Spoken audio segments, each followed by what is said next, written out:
Hey, Mr. Peter Bond, do you remember that executive summit you attended last year at Cornell Tech? Oh, you mean the Omni-Channel Leadership Program? Many of our listeners have been asking me about it, Peter. I got to tell you, Shri, hands down the best exec ed program I've participated in, and they're offering it again in 2024. If you loved it, why don't you share with the audience what it's all about? Cornell is bringing together CPG and retail industry executives and visionaries along with the very best academics to deliver an outstanding curriculum designed to help participants build a high-performing customer journey and level up their organizations in all things omni-channel. And so, Peter, you of course refer to omni-channel. So is this a online only, or is it hybrid you can do in person too, or what is it? No, it's an in-person event. It's happening at Cornell Tech's campus in the business mecca of the world, New York City, this coming June. It's a very intimate setting. Participants get to interact with industry luminaries, the professors, and their contemporaries over a 3-day event. The course was designed by Cornell in partnership with a host of blue-chip retailers and consumer goods manufacturers, including Ahold Delhaize, Kellanova, Walmart, Monster Energy, and Dick's Sporting Goods, just to name a few. What a great opportunity, Peter, for some of our listeners to be able to participate in an exec ed program of this nature. What do you think? Yeah, and they may even see a CPG guy or two at the front of the room. My big tip is to apply early for the program. They purposely keep the attendee list small and ensure great networking by requiring a short application. It's only a few questions, but it makes sure that the right people are in the room to have really valuable discussions on these topics. Fantastic, Peter. So how can people learn more about this Cornell's Omnichannel Leadership Program? Well, there's a link to the program page in the digital liner notes of this very podcast episode, and you can also find it on top of the navigation bar at cpgguys.com. Welcome to another episode of the CPG Guys podcast. Our hosts, Sri Rajgopalan, Peter V.S. Bond, and Brian Gildenberg explore how brands and retailers engage consumers in an increasingly digitally driven world. And now, here are the CPG Guys. Hello and welcome to another episode of the CPG Guys podcast. I'm your co-host, PVSB, and when I'm not podcasting, I'm the Partnership Acceleration Lead at Flywheel, a division of Omnicom. I am joined for today's episode by my co-founder. He is the Lord of La La Land. He's just back from Las Vegas, where the two of us connected for an oh-so-brief but meaningful period of time. Of course, I'm talking about the man known as Shri. Shri, how you doing? I'm doing awesome, Peter. How are you? It's great to be at CES. Got a lot achieved from a business perspective. Always fun to see you. We have mutual friends in all the RM and leadership across the board. And it was fun to walk the floor this year. And there's one big change I noticed on the floor that I'm going to talk about when we get that far. But hey, pleasure to do this with you week over week, man. And I'm glad we actually decided to make an episode on a Saturday late evening when most people are. I know. As we're recording it, I think the Kansas City Miami game is going on. Shri just dropped his daughter off, and we said, hell, since I'm going to New York tomorrow to NRF day one, why don't we just get this CES recap out of the way? And it would be fun. So we're like, what the heck? That's what we're doing on a Saturday night, because that's what CPG guys do. You think we live this glamorous life? Nah, we live for this industry. It's what we like to do, right, Shri? No Giants don't really care. I'll watch the Super Bowl. Yeah, well, there's that. We don't have... Before we get to the CES recap, I want to remind you, there are 3 ways you can connect with us. One, you can find all our content at cpgguys.com. You can filter episodes based upon whatever topic you like. Omni-channel, retail media, insights, whatever. It's all there. Check that out. Number 2, you can follow us on LinkedIn. We certainly want you to do that. There are over 27,000 of you that have chosen to follow us on that B2B platform. And of course, you can subscribe to us on your favorite podcast platform. If you use Apple or Spotify, please leave us a rating. It helps feed the algorithm, makes our podcast more findable by industry professionals like yourselves. And while you're there, leave a review as well. We want to hear what you think about the podcast, what you like, what you don't like, what you want more of, what you want less of. So please do that. Of course, we're part of an impressive podcast collective that consists of course, us, Fast Forward, hosted by Brian Gildenberg, and the FMCG guys across the pond with Christine, Efren, and Daniel, and of course, CPG Scoop with Risa and Jennifer. Make sure to check those out. You can find hyperlinks to all of those podcasts, plus our landing page on Next Up. Next Up is the organization formerly known as Network of Executive Women, whose mission it is to advance all women in business and promote gender equality. We're very much allies in this pursuit, and so we encourage you to check it out. So look at the digital liner notes to this episode, and while you're there, you'll also find links to the social media personas of Shree's two daughters. They're recording artists, Rhea and Lara, and make sure to check those out. You can follow their pursuits because Shree lives for that, and you know what? Vicariously, we all do too. They're really impressive young ladies, and Peter, give them a listen. Yeah, Rhea made something for me today. Cooling refresher drink. It's what have is you ever it? heard of cucumber juice? Oh yeah, it's But good it has stuff. basil, lime juice, the bar Very limes, nice. and it's very refreshing cucumber juice. Green I diet. like it. Okay. All right. So let's get to our episode. So Shree and I just made reference to it. We were out in Las Vegas. The first event of the year is always CES. And it's a pretty big, sprawling event. Here's what I know, Shree. I did a post about this on LinkedIn. You may have seen it. If you want to go to an event like CES, to or from, and you want to get in first class, playing the whole upgrade game, hoping that your tier status is going to help you, is a fruitless effort. Here's why. Because this event has the highest concentration of road warriors, people who are all diamond or platinum or whatever the highest level status is. And you'll be lucky if that even gets you a seat in coach that has extra legroom, probably a middle seat if you do. So if you want to get the upgrade, either buy the first class ticket or use miles, and you can do it quite in advance. But don't sit around playing the game because it's crazy. Las Vegas is during CES. I don't know what it was like for you, but it was a madhouse coming in and a little better going out because I left a day early. You know, Peter, having done it so many years, like I can't even remember how long, but it's a decade plus. It's like clockwork for me. Long nights, early mornings. The best advice I can give everybody is do not get alcohol in your system or get low alcohol in your system. Agreed. Hydrate like crazy. Carry water everywhere you go. And That's what you got to do. Even watch what you eat. And if you do that, there's high mobility required because you're going through the convention floor. You're walking from one hotel to another hotel. A lot of mobility. So overall, it's 3 or 4 days of like intense work, and your day job doesn't go away. Yeah, I tell you, I broke a sweat going up and down the elevator in the Aria Sky Suites from one suite to the next. Tree. It was I think I got in 5 steps. No, I'm just kidding. I agree with you. It's a little crazy, especially if you go over to the convention center. Like you and I are kind of creatures of the Aria, where the C space, the marketing conversations are going on. But if you make your way over to the main convention center, where a lot of the things like we'll talk about this, the Walmart Global Tech display was at, that's a real madhouse. That's a little crazy. So Shree, let's talk through some of the things we liked that were particularly interesting. Listen, if you're listening to this podcast and you're hoping for our take on like medical devices, you're not going to get a lot of depth there. That's not our area of expertise. We're going to probably be focused a little bit more on the retail and CPG side. Not to say that there aren't some really interesting new devices and stuff, but just spoiler alert, we're talking CPG and retail here. We are the CPG guys. But Shree, what were some of your initial thoughts?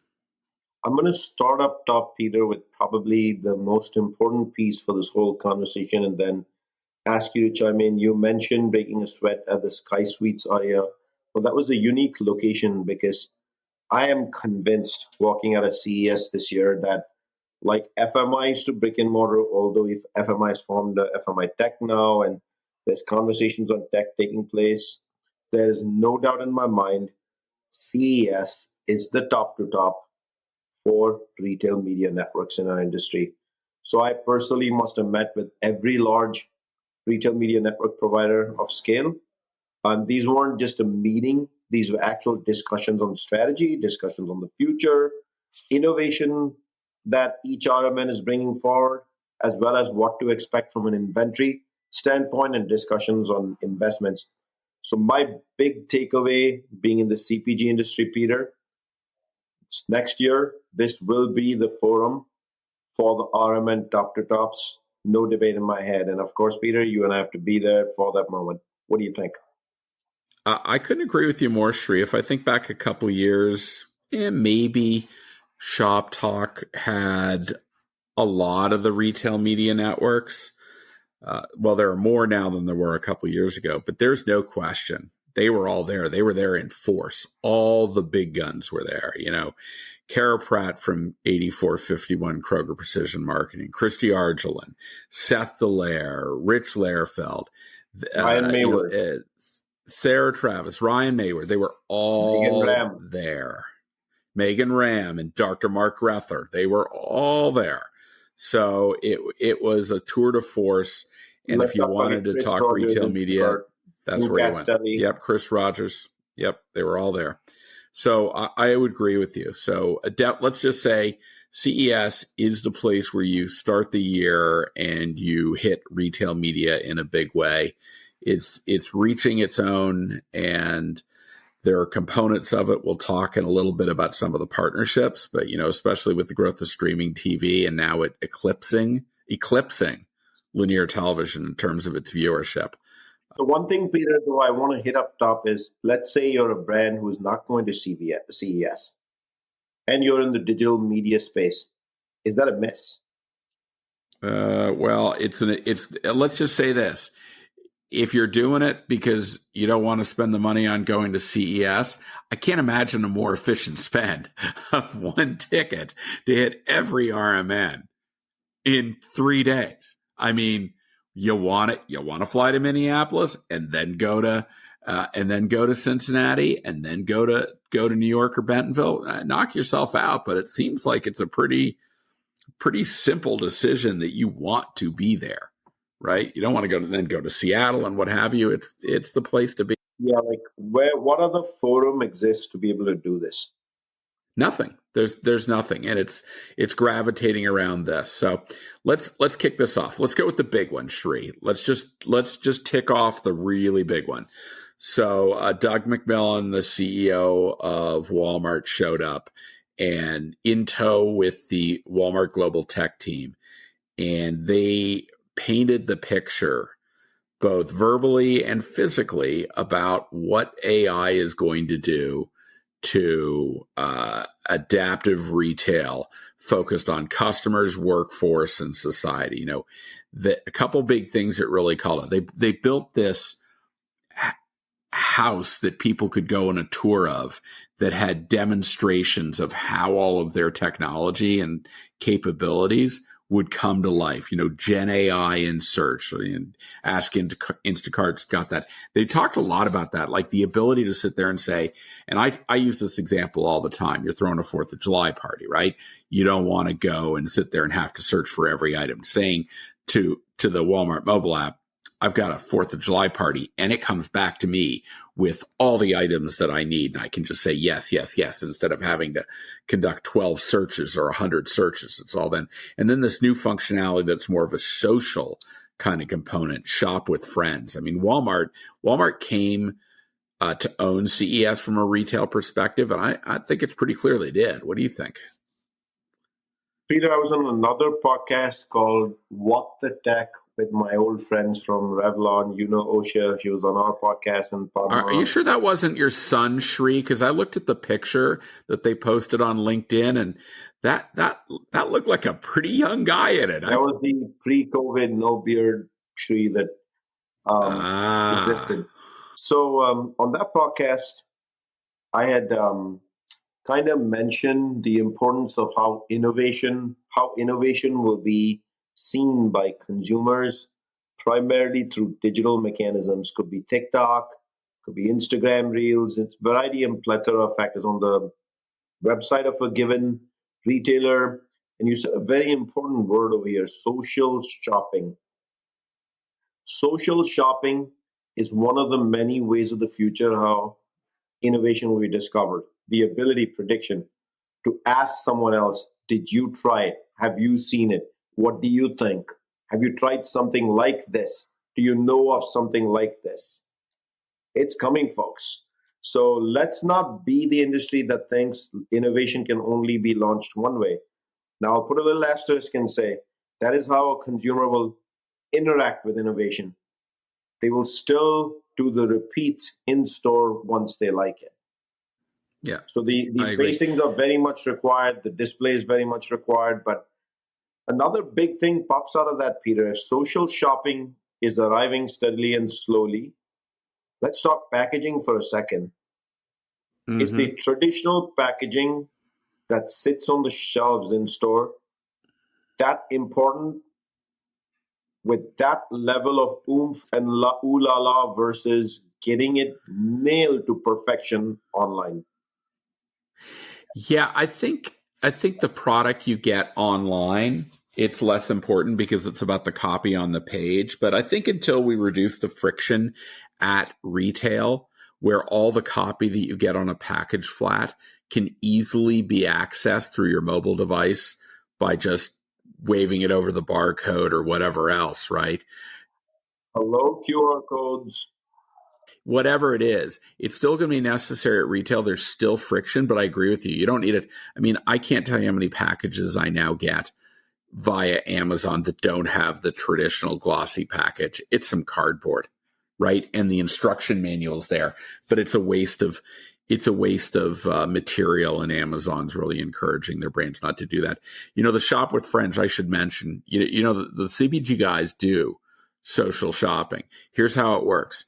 PVSB finds, and I'm talking about myself in the third person, I go and find a really cool piece of looking piece of swag, and I take a picture of it and I send it to Sri, and he writes back 2 words: "Get it." And that's why we have the best swag in the innovation, buddy. Innovation. You find something, you're excited, you want to share it with your friends, your family. Yeah. Hey, let's keep with the Walmart conversation, because there was another panel on day 2 that I was really fascinated by. It was hosted by our dear friend Seth Dallaire, Chief Revenue Officer at Walmart. It had Rich Lairfield, the General Manager of Walmart Connect. It had Mark Hardy, head of Walmart Data Ventures, and 2 guests, Chris McDermott, who is from Kimberly-Clark, and Jeffrey, and I'm trying to remember Jeffrey's last name, from Bimbo Bakeries. And they were talking about how data and insights are increasingly powering the advertising mechanisms, particularly the one we know as retail media. Walmart Luminate is Walmart's insight asset. And Mark was very articulate in describing there are 3 parts to it. The first part is the behavioral data, right? Transaction data longitudinally associated with households, or is what Mark called tender traceable. The transaction can be connected to a consumer through attribution, right? They used a credit card. They used, for retailers like Kroger, they use a frequent shopper code. They use Scan and Go at Walmart. They use Walmart Rewards. All of those are mechanisms. The second one is the store and channel level attribution. So the products, what store they sold in, and what mechanism or channel they came through. Was it an in-store shop? Was it a curbside pickup? Was it a home delivery? Was it a drone delivery? They maintain a rich data asset around that. And the third one is kind of the why behind the buy. It's the attitudinal. Much like other retailers, Amazon in particular, they have a double opt-in panel where, as a brand, you can ask quantitative questions to these panelists and understand a little bit more contextually what the behavioral data and the store data is telling you. So you can build a story. And that is ultimately what brands are using to power retail media. So 2 examples. Blew me away, Sri. First one, Kimberly-Clark. Chris said that 80% of the campaign activations that they are doing on Walmart Connect are driven by Luminate insights. 80%. And then add to that, Jeffrey said that they've been so successful in leveraging the insights. They're a DSD vendor, right? Direct store delivery. Bimbo makes bread, brings it right to the store. Still, they have inventory problems, right? Prior to using Luminate, they were experiencing on average an 88% fill rate. They're at 93 right now because of Luminate and running towards 98. That is their goal. Those are 2 really compelling reasons for using these insights. What do you think, Sri? Peter, you've given a lot of detail on how the panel went, so I'm not going to refer back to the panel, but I'm going to talk a little bit about why this is a game-changing moment. Walmart, of course, released Luminate a couple of years ago. How did we find out about that, Sri? Do you remember how we found out about Luminate? A patent. Sri and I were just searching on Google, and they submitted a patent application for the term Luminate, or a trademark, and they described exactly what it was, and we called each other and we're like, I think we know where this is going. Those CPG guys are just anxious guys. But back to what I was saying, Peter, when Luminate was launched, it talked about the promise of working with the ability for brands and for Walmart as well to be able to get to store level data to truly understand the who, where, when, what, why, like all dimensions, like we just described. One of the powerful applications of retail media versus other forms of media is retail media provides one of the few mechanisms where you can do full funnel marketing. Acquisition up top, impressions up top, click through, all the way to putting it in the basket and then finding out who actually checked out, because a basket abandonment is actually very well-known wide behavior that happens all over the place. So when retail media has full funnel data, it's important that the retailer actually share all aspects of that full funnel and put brands in a position to be able to do the analytics without significant multi-touch attribution to be able to justify their media plans. So retail media, by sharing this, Walmart has been gracious enough to share this data. And all kinds of, as you described, the 3 different ways in which this data can be used. My challenge to brands, Peter, is if Walmart is sharing the data, shouldn't you be using it?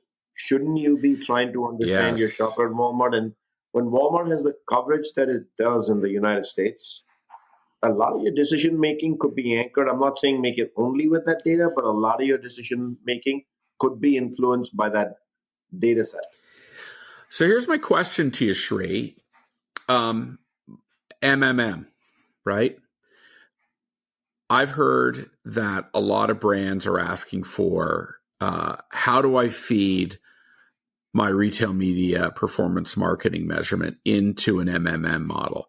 And my question back to you is this. Why would you take such a superior performance marketing measurement in a closed loop environment like retail media and try and plug it into what is, for lack of a better term, alchemy, as far as I'm concerned? Isn't that the wrong way to look at it? Shouldn't they be elevating rather than trying to go backwards? No, Peter. I actually believe the data sets that come out of retail media as full funnel will indeed, when fed into the MMM, elevate the MMM. So let's make some play numbers here, Monopoly play money numbers. Let's say your media budget is 100 million, and retail media is 20 million out of that. Today, your MMM largely is attributional, and that's how you run it. When you bring retail media data into it, in the example that I gave, 20% of your data will actually be via full funnel mechanisms and rely less on attribution. So you're actually elevating the game of that M&M. And not only that, Peter, when you feed that retail media data into M&M, you can put, when you pull it into the model and when you start working with the M&M that way, you can suddenly get a better attribution across the board for campaigns that you're running, even nationwide, that really aren't connected to, in this example, Walmart.com, but actually results in consumers buying your product on Walmart.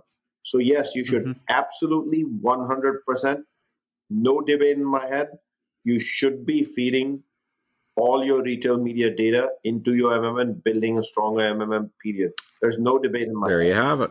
There you have it. Have you heard such a strong conviction before? I have. You tend, when you do your research and you've made a decision, you advocate for it. You're not just a wall. You're not a fly on the wall. You're not. You call it out and say, and you challenge people. Listen, if someone comes to you and says, Sri, I listened to what you said. Did you consider this?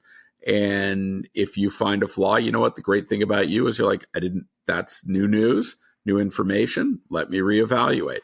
But when you think you've got the answer, you're going to talk about it and challenge the industry to follow it up. So I agree with that. So, Sri, what else?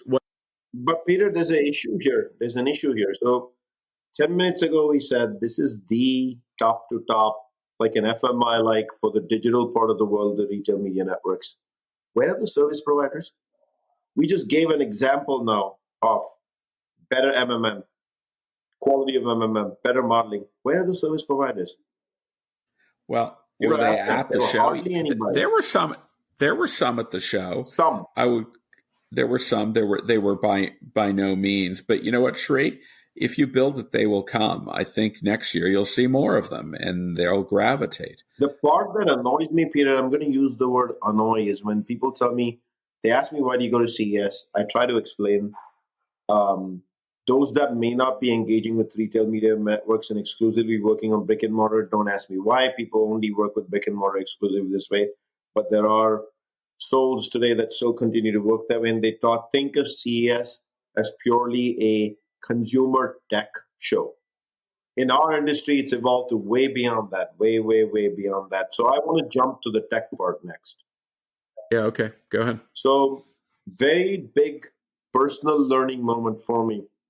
So having gone to CES year after year after year, decade plus, my observation in the last 3 years post-COVID era, 2021, 22, kind of 23, so 3 years in a row, is it felt like going to CES was seeing a bunch of advanced, hi-fi, next-gen tech looking for problems to solve.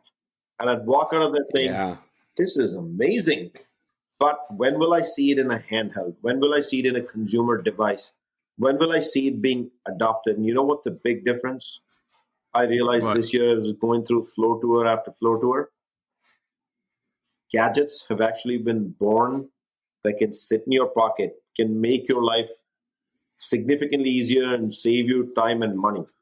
And the proliferation into a smart home, the examples that were sitting of devices were all real. Now, I'll caveat that, Peter, by saying they're still expensive because the tech is still very much in development. So maybe they're only meant for a few. But you give it 3 years, just like everything else, it'll be for the masses. And it was a pleasant surprise for me to not look at technology and say, oh boy, what's the point? Because there's nothing to use it with. It's like you and I did that last year. We went over to the convention center, and it was like, okay, the flat screen's a little thinner, and it's a little bigger.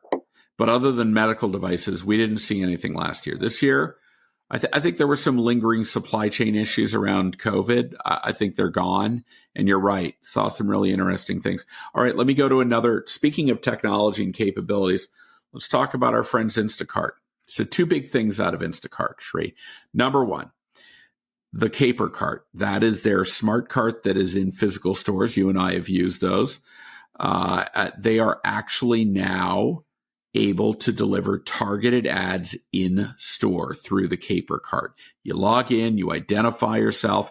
Now it knows your longitudinal shopping history, and it can also geolocate where you are in the store, and it can drive to you relevant ads based upon your purchasing behavior.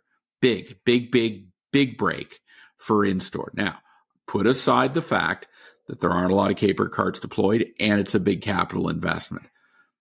It does show you that if it proves out to work, then the question becomes, how do they just put that into the mobile app and not necessarily force you to go get one of these big carts? Yeah, I personally like the Caper Cart because I like being in store.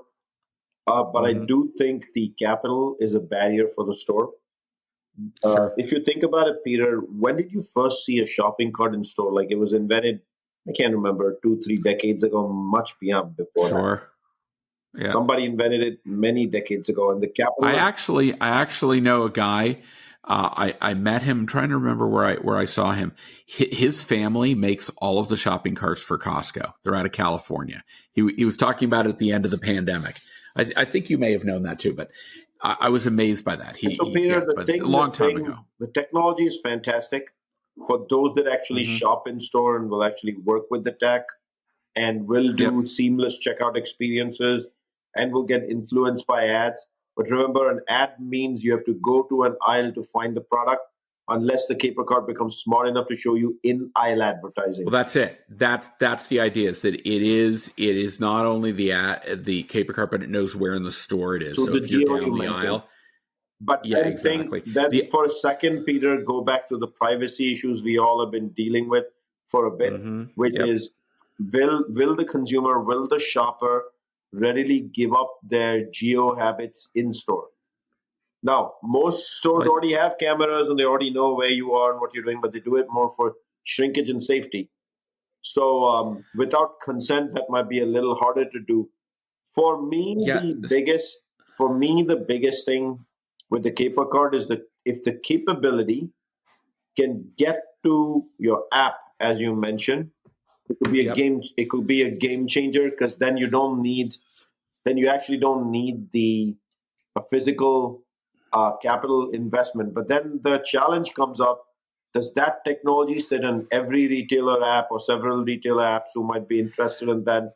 Who developed it first? Like a lot of barriers pop up in the first place, and then does the cart even become meaningful at the end of the day? And then do you just use your app for a scan and go?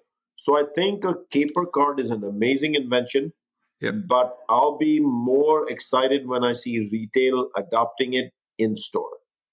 Does that make sense?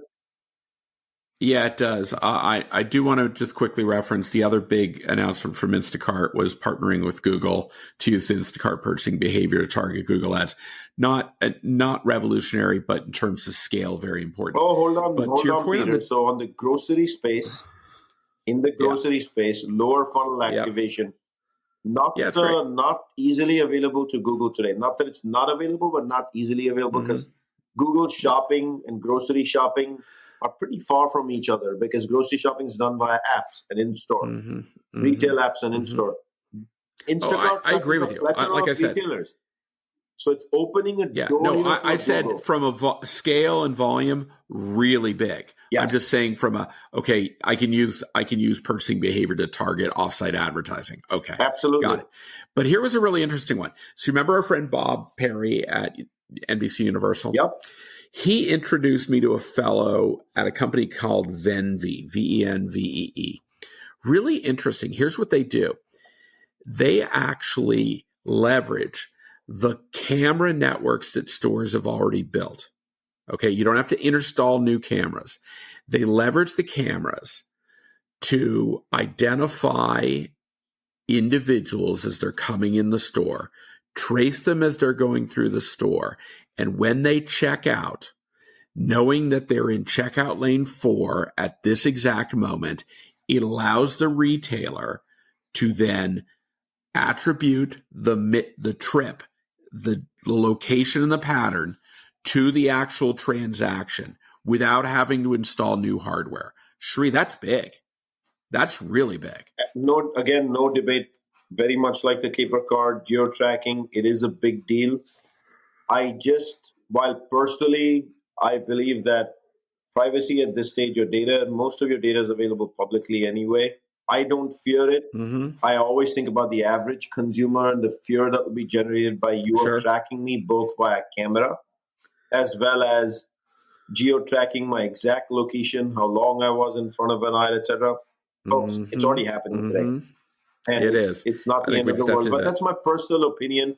To someone else, it might mean something else. And I do think a privacy barrier does exist to get over. But as a technology breakthrough, hands up, well done, folks. Yeah. Well done for All right. teasing it.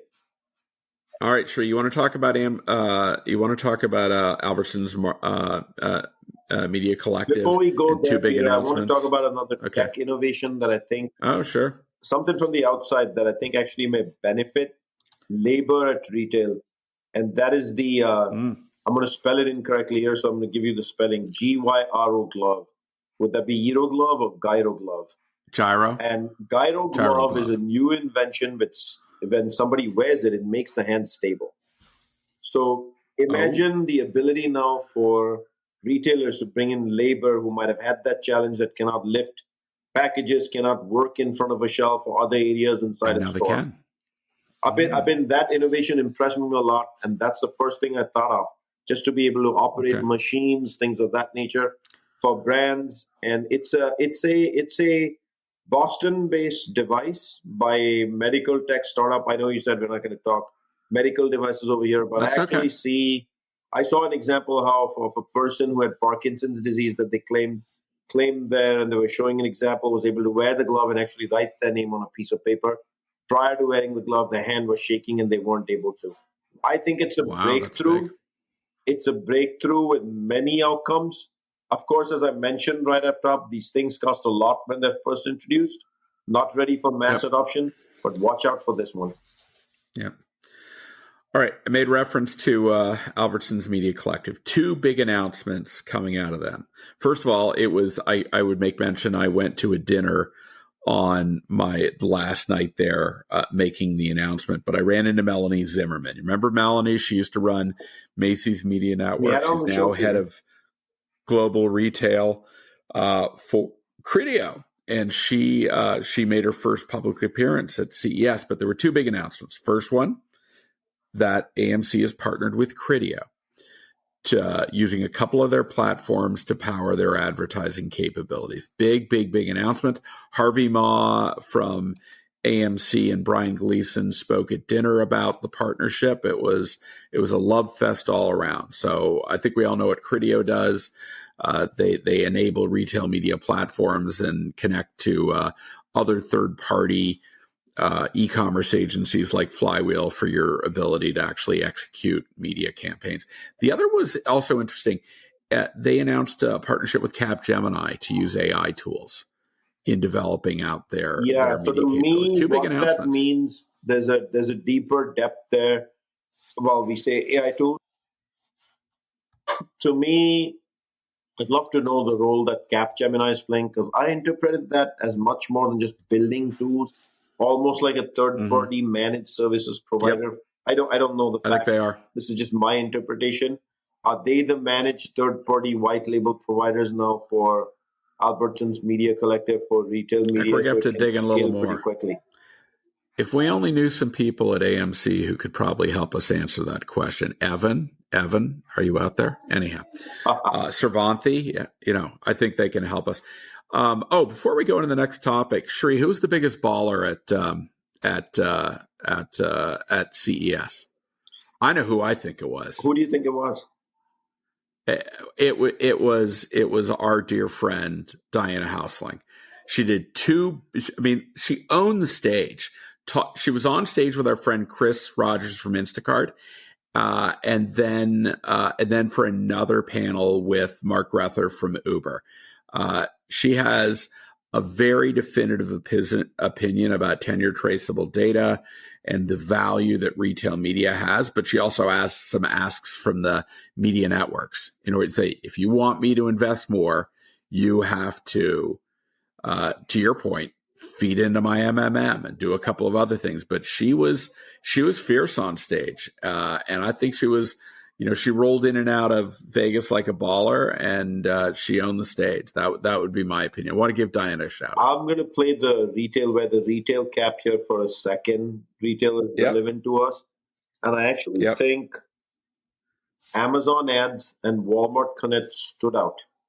The number of events, number of learning moments I had, the number of interactions that were very well planned out that I had, and the public announcements they were made with the connection of data and tech, and taking this opportunity to do true top to tops.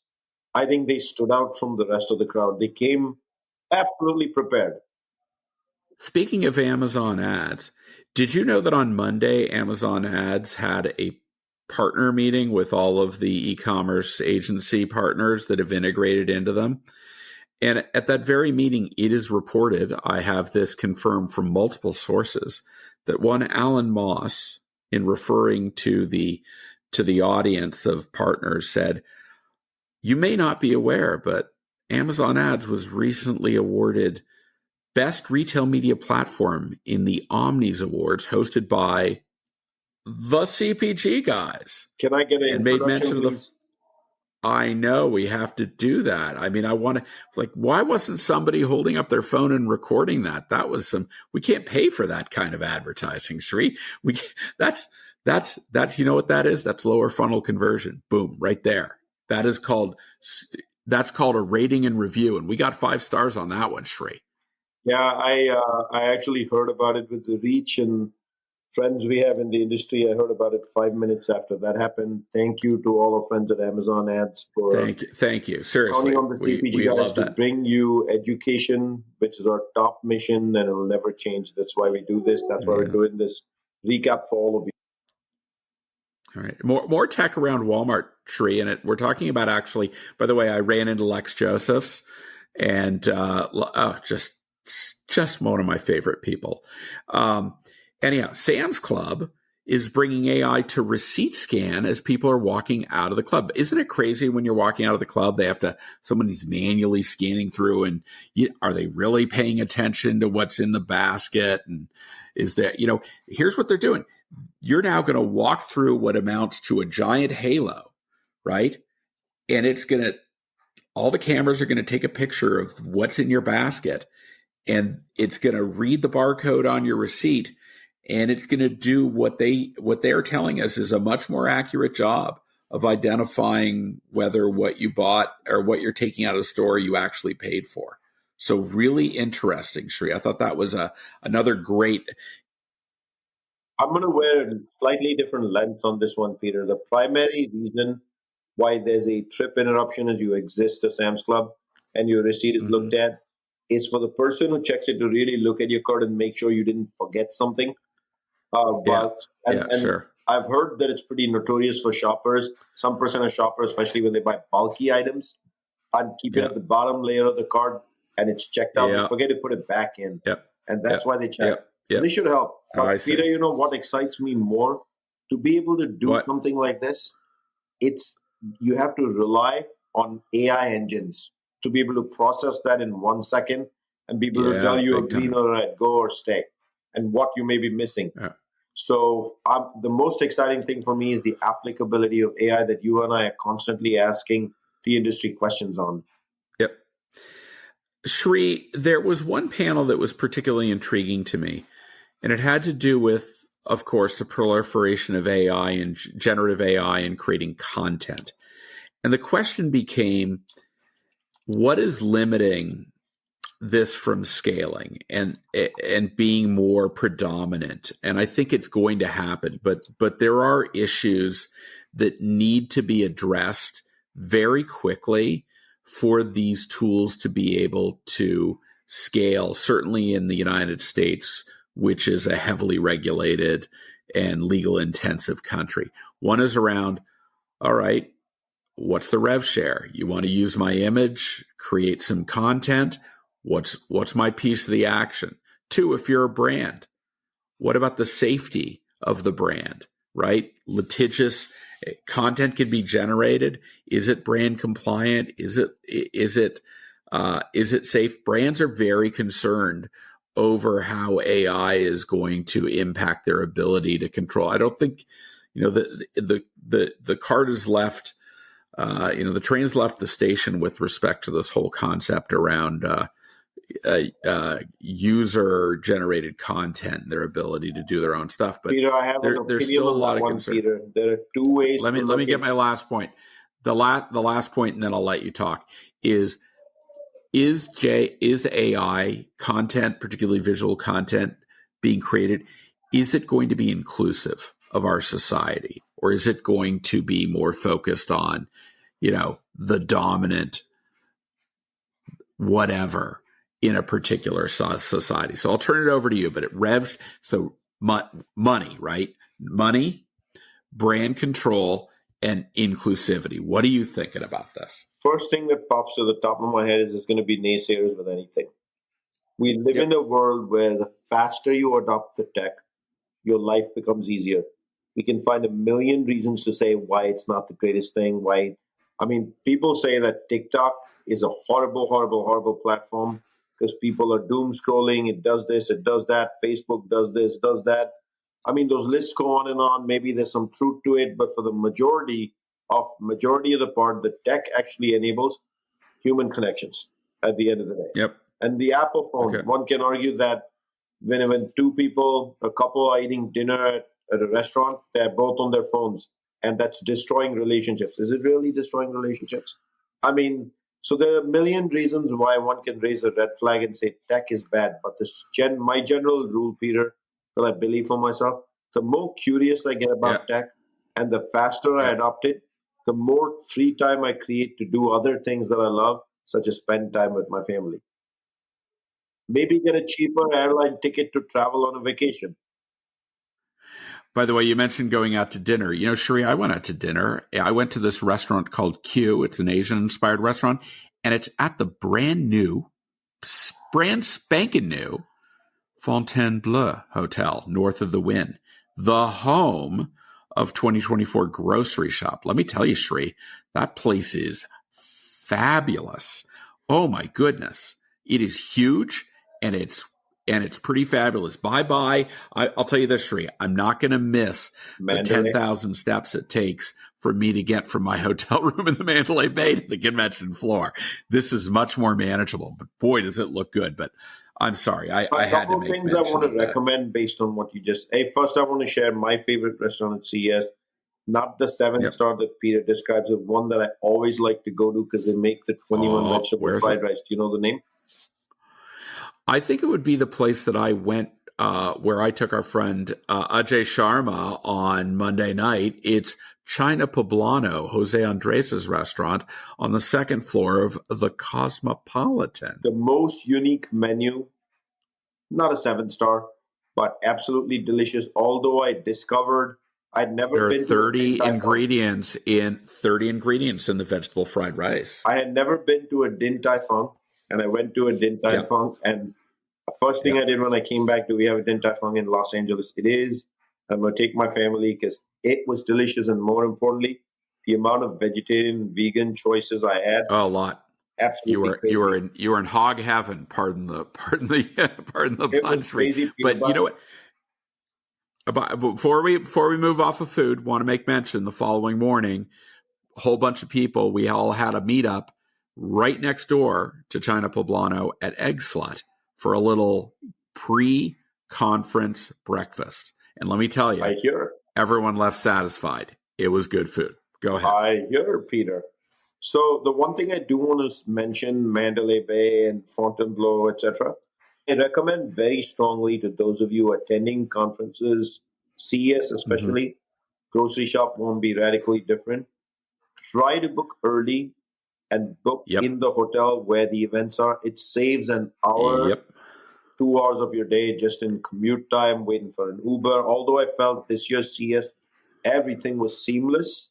But I stayed nearby at Cosmos, so I was able to walk by pretty much to Aria. I stayed at a hotel that was on the. It wasn't the Hotel the Aria, but it was either walking distance or you could take the tram there. Don't take an Uber. If you have to take an Uber, if you're down at Mandalay Bay and the Sea Space event is at the Aria, trust me, you're going to face some problems.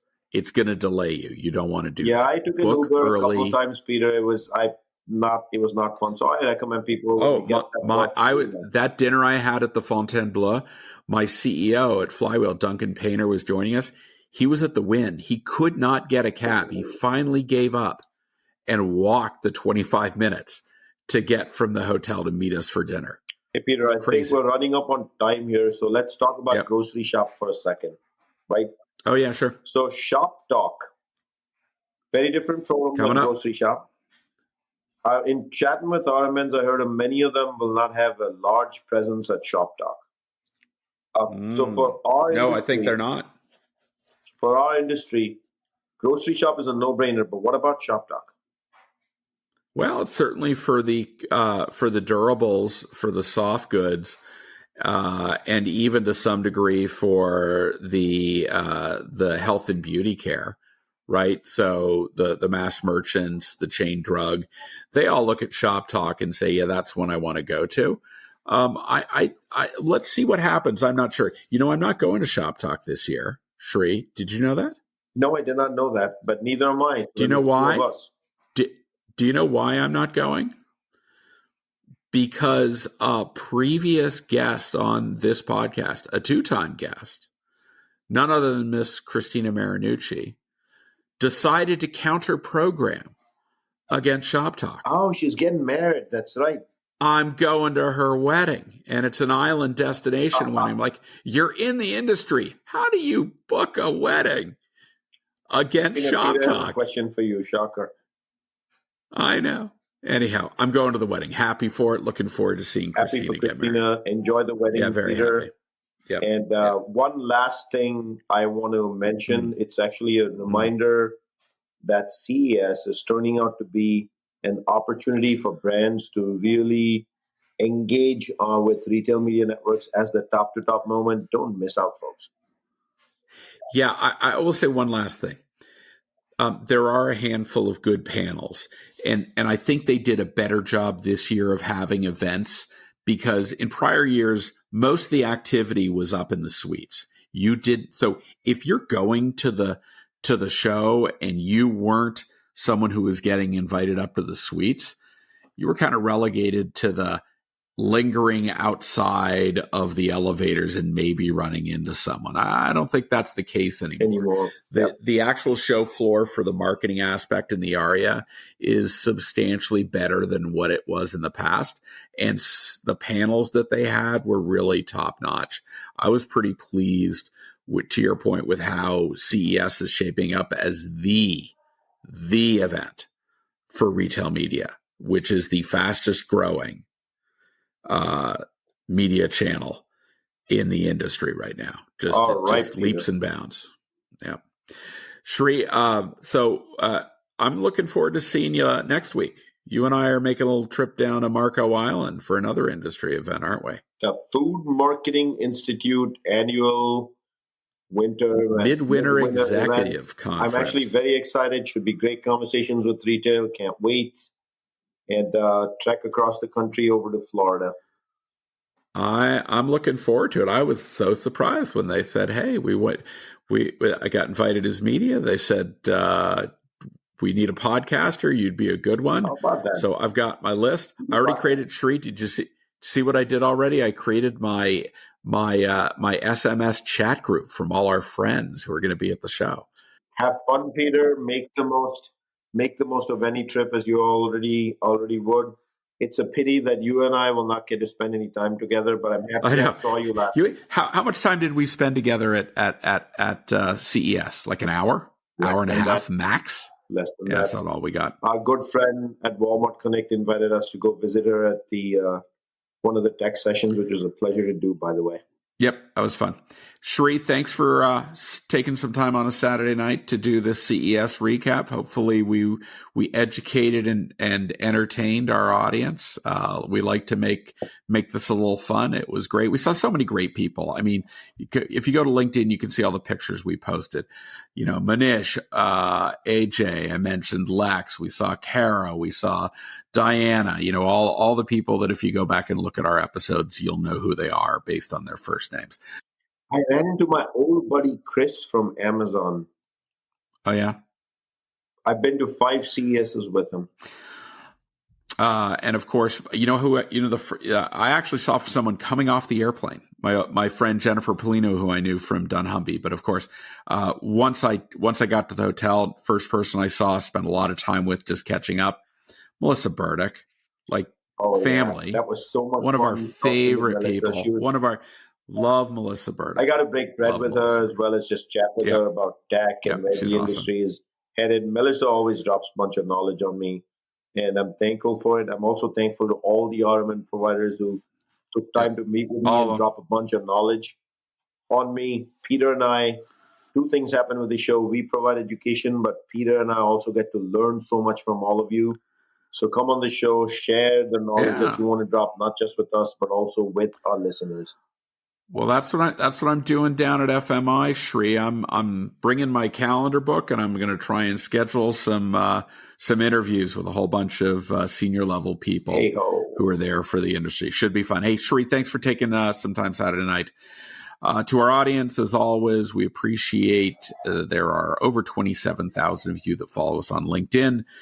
If you think you have some thought leadership to contribute to this ongoing conversation, drop us an email at contact@cpgguys.com. Maybe you can be on the podcast.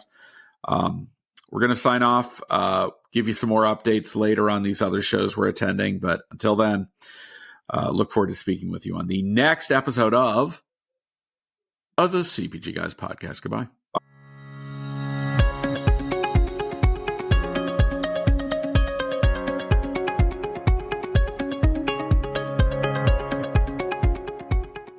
The content in this podcast episode is provided for general informational purposes only. By listening to our episode, you understand that no information contained in this episode should be construed as advice from CPG Guys LLC or the individual author, hosts, or guests, nor is it intended to be a substitute for research on any subject matter. Reference to any specific product or entity does not constitute an endorsement or recommendation by CPG Guys LLC. The views expressed by guests are their own, and their appearance on the program does not imply an endorsement of them or any entity they represent. The views expressed by CPG Guys LLC do not represent the views of their employers or the entity they represent. CPG Guys LLC expressly disclaims any and all liability or responsibility for any direct, indirect, incidental, special, consequential, or other damages arising out of any individual's use of, reference to, or inability to use this podcast or the information we present in this podcast.